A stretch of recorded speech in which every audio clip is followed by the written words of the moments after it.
Hey guys, Drift0r here. Welcome to another episode of Top of the Class. In today's episode, I'm going to be talking about the MP9 with any attachments. Now, I know a lot of you are going to say that I'm crazy because in the last episode I said that Akimbo Desert Eagles were the best handguns, and I said that because they had extremely high damage per second, and even though they had a lot of drawbacks, the damage was really the thing that drew me to them. And following that logic, I should be talking about the Akimbo FMG9s today. However, machine pistols are an entirely different class from pistols, and we have different things that we want from them. So what is it that you want from a machine pistol? I'm going to guess that the average player uses a machine pistol because they feel that pistols are too weak and that grenade launchers are either unfair or too slow. So the person seeking to have a machine pistol wants a very durable, all-purpose, all-situation weapon, or they want to be carrying a submachine gun in their pocket but without sacrificing quick draw or assassin to have overkill. So the machine pistols were really looking for the most durable weapon, the closest thing to a submachine gun that you're going to get, and that's the MP9. When you look at the stats on the MP9, you're going to see that it has some unusual things about it. Most notably, its range is about double that of a submachine gun. Let me say this perfectly clear here. The damage drop range on the MP9 is approximately double and vastly superior to that of submachine guns. It's better than that of a lot of assault rifles.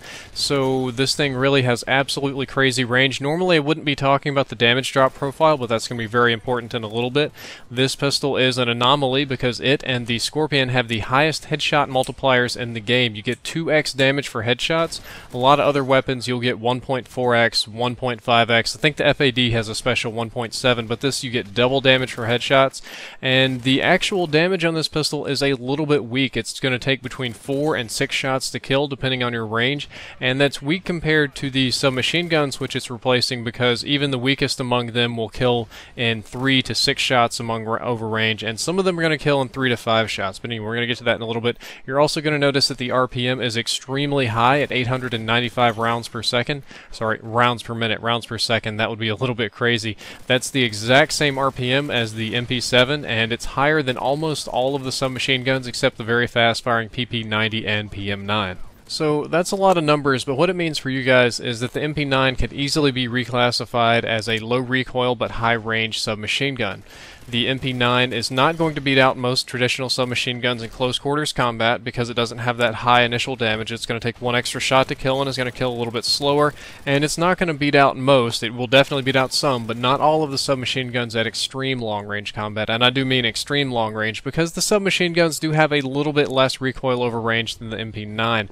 However, the MP9 is a very strong competitor and is actually better than a lot of these machine guns at the entirety of the medium range combat. I would say medium short, medium, and medium long. This gun will actually dominate most of the submachine guns. Some of the extremely high firing ones, or maybe like the very accurate MP7, are going to have a slight advantage there, but in medium range combat this weapon is a monster. It is better than a submachine gun, and you don't need overkill. You can just have your regular quick draw, your assassin, your whatever you want, and this is your secondary weapon, so this is like a pocket SMG. Of note, some of the other interesting things about this weapon is that it is very low recoil, especially for a secondary and especially for a machine pistol.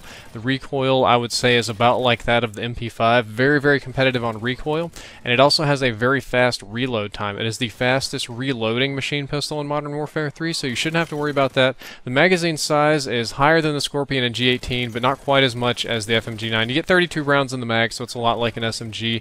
Of note, its big weakness is that it has a very slow draw time. This is done to balance all those other characteristics. You're really going to need Sleight of Hand Pro if you plan on drawing this fast, because you don't pull it out fast. It's just got a very slow draw and very slow holster time, so it's not a quick draw kind of weapon. You have to bring it out ahead of time. You have to put your sniper rifle away, break this out, put the assault rifle away, break this out. You need to know that you're going to be using this ahead of time before you use it. You can't just swap to it on the fly. Because of all this, the MP9 is not only the most versatile secondary weapon in Modern Warfare 3, it may well be the most versatile overall weapon in Modern Warfare 3. There is no wrong situation to use the gun, and as you've seen here, I've gone through every single attachment, and there is no wrong attachment for this weapon. Every attachment is great, it just kind of depends on what floats your boat and what you need to complement your class. And that is why I think the MP9 is at the top of its class. Drift0r out.